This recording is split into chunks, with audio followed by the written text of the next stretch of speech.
What's going on, everybody? Your boy Art Mitch, aka Who Mr. I Am. First of all, thank y'all once again for subscribing to my YouTube channel. Thank y'all once again for looking at my video from the Lodge to the Pulpit, episode 1. Got great feedback. Just when they want to help people out that's either been in that situation or either thinking about coming out of that situation. Really just how God began to show me who I was, begin to really, open up my eyes to what Masonry really was. And again, guys, I know nothing against them, whoever's in it, but I know my journey. I know what I've been through. I know what the enemy tried to do in my life, with my family, through infidelity. Just certain things I wasn't aware of when I got in there. So we're going to episode 2, talking about the higher ranks, what happened when I got to the next level, what happened when I got to the different degrees, and how it made me feel. Talking about, so again, after the you go 1 through 3's apprenticeship. Forgot the other 3 because I really had it on my mind no more. But first started apprenticeship, then it's masturbation, the third one. So after it became a masturbation, I thought I was a man. I got the degree. I'm able to wear the coats now, the emblems, all kind of stuff because I passed through the 3 stages. So I said, okay, I'm good. I got power. I got the emblems in my back of my car, the books. So I was on a high road now. And because of that, I realized it was 32 more other ranks, 32 guys. I'm like, hold on. I thought the Master Mason, you good. And granted, there's the highest degree of masonry if you want to stop, but you want more knowledge and more stories of what happened with masonry and the different things they entail to you go, what? So my thing, I want to be a 4th through 18. So like I said, I went online for that. And at the moment, guys, I'm not going to lie, I really know what I was doing. I was just so fed about being higher ranked, being by the guys is higher ranked, calling myself somebody, walking in different power, walking in the devil's power, the enemy. I told my wife, the enemy really tried to take me out in 2023. Really tried to take me out because he knew I was a threat to the kingdom of darkness. And what God had planned for my life, he peaked it and thought I put him in this organization where it's a little bit about God, but it's more about me, that I fall all the way through. But how do you know that God would take you out and put you in the right place if you allow him? So going through the different ranks, different things, it was a lot. I learned so many crazy entities in this whole thing, like different passwords, different knowledge. None of them really made sense. All symbolism and allegories. But to know the stories at that time, they really didn't understand things is really effective in your life and how it pertains to your life. It was interesting. I can lie, very interesting. And I was intrigued because I'm learning more. The stories sounding good. The storyline sounding good. It advances you to what happened after the masturbation. Gives you different kind of introduction to new things. More passwords, more degrees, more symbolism, more different things, different rings. Yo, I ain't gonna lie, I was ringed up. For every degree I had all the rings. From the masturbation to the 4th through 18, to the Rose of Croy, to the Prince, all that. I had all the rings. I was ringed up. I had the jacket, had the hat. I was in it. And wearing that stuff, the enemy was steadily decreasing my power in God. It was steadily moving away from God. It was steadily allowing me to push past what God did for me and stay focused on what Mason did for me. Now I was going to the parties. I was doing so much because now I'm in a higher degree. And it allowed my life to be so messed up. Like I was a part of different group chats. Yo, speaking of group chats, guys, I was in like 80 group chats. Cause each group chat had a degree, your lodge had a degree, and it was crazy because most of them went off at the same time, doing the same thing. My mind was so intrigued. Like I'd be at restaurants with my family, at home, my family's in the phone, chatting. I'm like, what are you talking about? No, we just chatting about different things, different knowledge. And it was so intrigued, like I never put my phone down. I always had my phone in my hand, talking back. It'd be for a minute, talking back. Because it had me, the enemy had my mind so focused on that nothing else mattered. My kids didn't matter, my wife didn't matter. So going up, now you get that validation more now. Everybody, dapping you up, different handshakes, different meetings, different sessions, and you think, hey, I'm up there now. I'm a 413. I'm doing it. I got different books. I'm learning different knowledge, and it all tells that you're doing nothing more but losing yourself, losing your mind, and losing your identity, who you were. And one thing about ministry, you really lose your identity because when you walk through a lodge and go into the area where you know how meetings, your whole mind is gone. You don't know who you are no more. Like you just in a maze and you like a robot to what the lodge is saying and different things going on because you in that headspace now. Like yo, I'm somebody different. My mind is different. I'm thinking. I'm talking different. I'm not even praying. I'm praying different prayers, not the prayers of God. And as you go up, it's more obligations, say different things. And the penalties were crazy. It didn't make no sense to me, but like I said again, my mind was so intrigued on what I was doing that I didn't care what it said. I didn't care that I do this. I didn't care the obligation. I was literally giving myself to the devil by sending obligations. I was literally agreeing with what the enemy was telling me. I was literally worshiping something that God was telling me. I was really just saying like, God, what the world? Why am I in this predicament? Why am I doing this? Why am my life is just so in turmoil? But again, I wasn't talking to God like that. And afterwards I did, but in the midst of me doing it, nah. Because they didn't believe in God. And I don't care nobody say, you cannot be a Mason and serve God. You're serving two different guys. There's no way. Because in the midst of at each degree, we're worshiping other guys. We're worshiping other things, not of God. And it's so crazy because when we pray, we don't even say amen. So it was so many red flags that I didn't understand and realize at the moment. Why it's like godly principles, but not even saying amen. It said other words. And it came in, and what it was, you come into agreement with what the enemy is saying. You come into agreement with what Mason is saying. And you lose yourself more and more. Some of the personal challenges I had, I was back doing my old habits. I was about just running around with a crew, cussing more, just doing so many things because I was adapted to that. And my life was really going out of the drain. And it led to me just doing stupid stuff like, smoking weed, just so much different things I did that wasn't called. That was the old me. I didn't have to happen some more. But when you get into that spirit realm of the darkness and the environment of the darkness, and you so adapt to what they're doing, you can't help but be in the environment. You no longer have power. You become powerless. And when you become powerless, you lose yourself.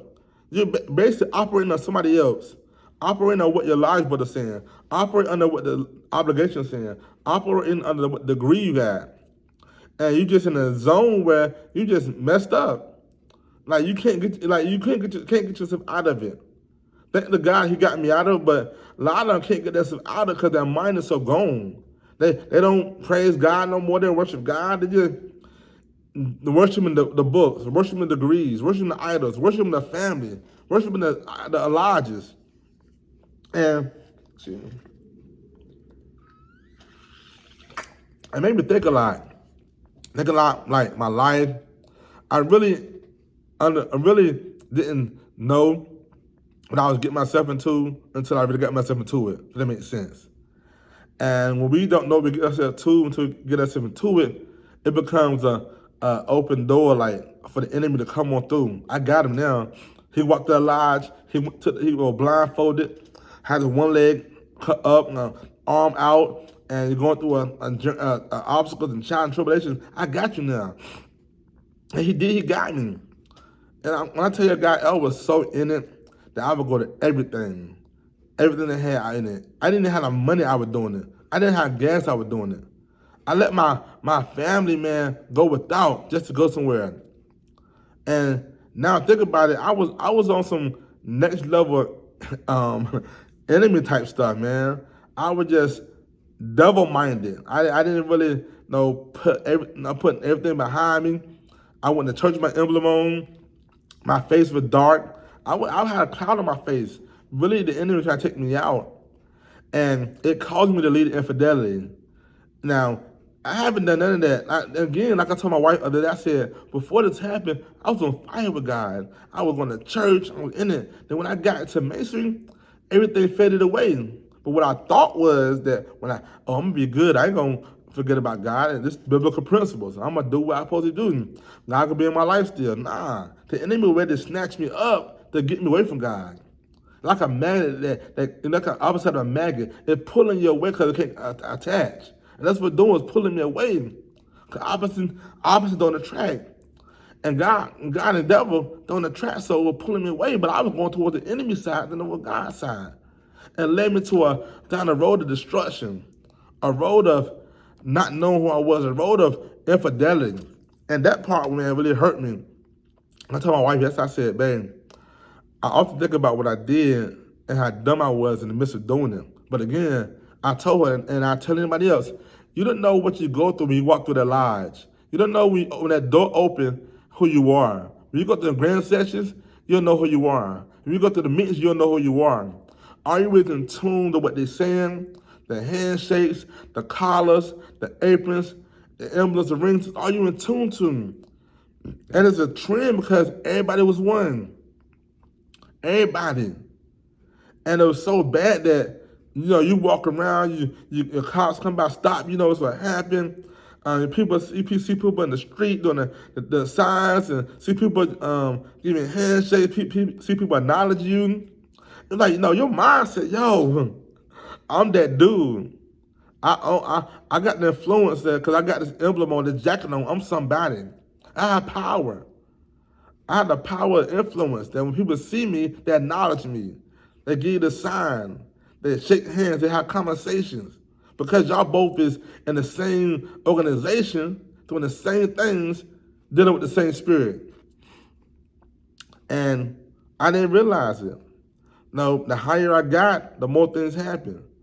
And just nothing to talk about, man, going online. It was some crazy stuff going on, man. And I didn't understand it. I just thought, again, allegories and symbols. But everything you went through, every obligation, every time you was online, it meant something. It meant something demonic. But you wouldn't know that if you went and got in tune with God. I didn't know that. I didn't understand that. But when I got out of it, began to do my research on it, and begin to really dive deeper what mystery was, I was struck. I'm like, God, what was I doing? Why was I doing this? Why'd I leave everything, you and my family, for this? It made no sense. And had this stuff in my spirit and my mindset. I had to announce my spirit. I had to say this prayer because I was leading down a road of terrible destruction. If I was able to become the next part was a shrine, I'd be messed all up. I would have lost everything. My life, my family. I probably went. I don't know what I'd be at right now. I'd probably be living one of them, living somewhere because I was on that way. And truly, honestly, I probably would have been able to do anything because I had the emblem on. Because when you have that on, have that make sure the head on, you feel like you're the king of the world. You're unstoppable. You got worried about nothing. You call them a brother, they come to you. You call them a brother, you call them a sister, they come to your rescue. A sister call your brother, they come to you. And I just get excited. When I just see another brother at a restaurant somewhere, my whole mind just go outrageous. My excitement out eyes. My wife said that every time you see a Mason, you would just get overly excited. Your eyes open up wide, your teeth be showing. And I know I didn't. She said, yes, you did. And I caught myself one time I did that. Even with the Eastern Stars, the sisters. No, I saw them when they saw me. Like, they know who I am. They acknowledge me. I got the power. Hey, brother. Hey, sister. And I like, man, you know what? I like, it sounded good. It sounded real good. Because now you got a sister you can call. No, they wanted you. Just imagine you wanted them. And it caused me to go into infidelity because I allowed the enemy to take that bond that's supposed to only be a sister brother to a next level. Why? Because a seed was planted in me. And I'm saying when you get seeds planted in you, for your nurture to grow, has to manifest in your mind. And when I met the young lady, I was on that level of just brother sister, but because I was around certain people in certain environments, I took it to this level. And instead of making it just about that, it become a thing because that's what they did. No, you go to different grand sessions, do different things, and you go there for not for just per se just knowledge, but to meet other people, talk to other people, may do other people, and just be perfectly honest. But again, that's my journey. And no matter what they said there, I know what I've been through. I know what the enemy did for me.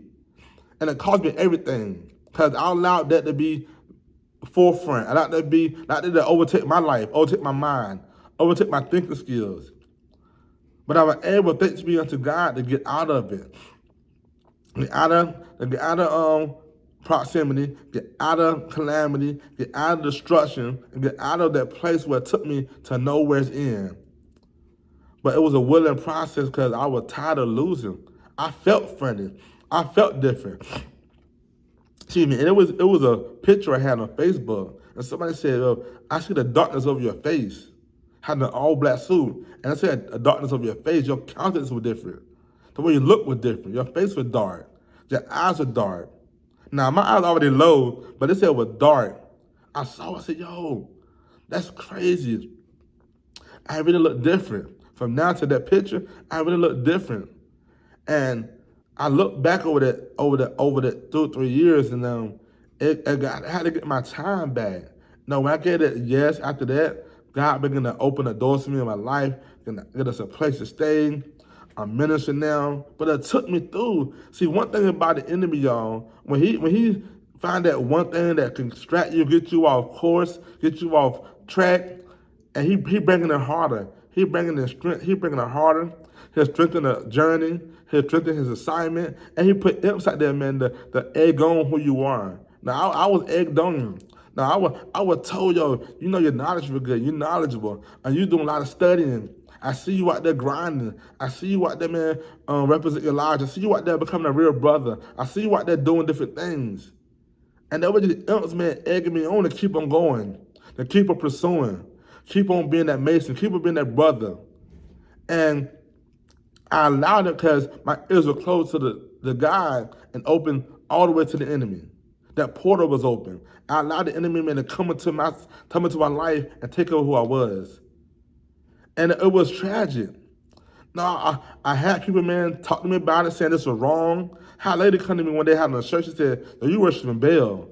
I said, "What?" Said that goes back. I said, "Yo, whatever, man. I think talking about." I went back to one of my ex-brothers and told him, "Oh, yeah, this is worshiping Baal." And the first thing all of them say is, "Oh, they don't know what they're talking about. They never became one. They're just talking, just be talking because they don't like who we are." I said, "Okay, cool. You're right." And I was dumb. They were right. I was wrong. But I was so in tune, my mind was so gone that I said, okay, cool, whatever. And every time somebody said something to me about it was wrong, I said, yo, it ain't wrong. You don't know nothing about this. You're not one. I just get offended. Like, what you talking about? Wrong? You don't know nothing about this. You ain't a Mason. You ain't been through what I've been through. You ain't got the degrees I got. I just get mad. Because my mindset was all about masonry. It's all about the obligations, all about the sayings, all about the handshakes, all about the coat, all about the rings, all about the emblems. And that's what all about. And my life showed it. And thanks be unto God, I'm out of it. Thanks be unto God, I'm more focused now. I'm on the right path. I got my family back, my kids back. I'm back serving God like never before, stronger than ever. I'm in the pulpit preaching. I'm telling my testimony, telling my stories, because why?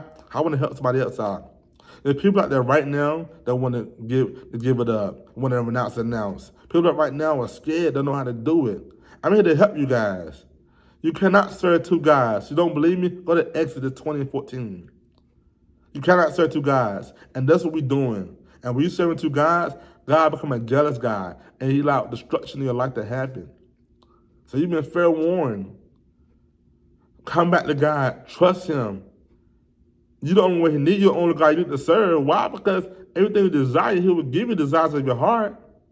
No, I'm getting a Mason thing. I'm gonna get a good car. I'm gonna get a good house. My money gonna be good. None of that happened. My money was gone. My car kept messing up. I lost 2 jobs. We almost got evicted. All that happened in masonry. When I got out, got a yes. I got 2 jobs. My car was straight. We got a place to stay. I got my family back. So I want to come on real quick. Thank y'all again for watching it. Hope y'all be blessed by this. Hope y'all be in tune. Hope whatever y'all got that you announce this, because again, can't serve two God. If you don't believe me, Exodus 20:14. And again, like I said before, I'm not talking about them. I'm talking about my experience and what I've been through. So y'all have a good day. Y'all be blessed. Peace.